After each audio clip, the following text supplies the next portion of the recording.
All right, so now that the room is all staged and your screen is set up and you're ready for the person to arrive, once they arrive, you're going to be spending probably the first 5 or so minutes just chatting with them, maybe less than 5 minutes. But we really want to reiterate that they're a person first and the gym is secondary, especially on their first session, especially if they're brand new to the gym and they've never done any kind of activity like this before.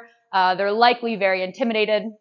I've definitely had my fair share of clients come in who are very, very nervous and super apprehensive. So you really want to create that safe space for them. Don't even need to talk about any fitness at all. Chat about them with the weekend, get to know them a little bit, some basic leading questions to get them into it. Something else you want to chat about during this time is their injury history. It doesn't need to be too specific. Like Sam showed in the no sweat consultation notes, there's probably, if they have any huge injuries, there's probably things that are going to be listed there already.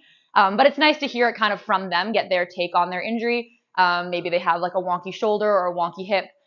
They probably don't know too many details about it anyway. So just things for you to kind of keep in your mind while you're doing your session, knowing what kind of injury history they might have.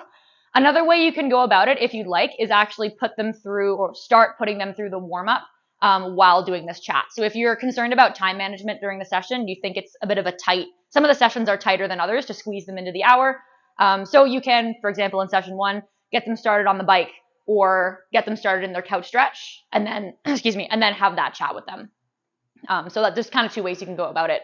Depends on the person, depends on the day. But that's really up to you, the way that you want to do that.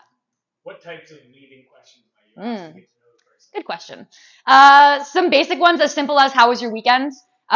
Things like what do you do for work?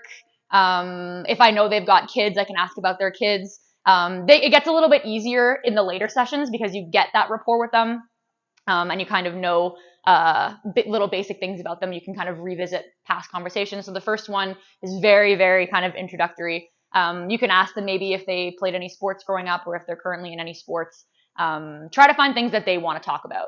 You want to, like I said, create the safe space for them. And so you want to bring attention to them and let them talk about themselves and be a good listener.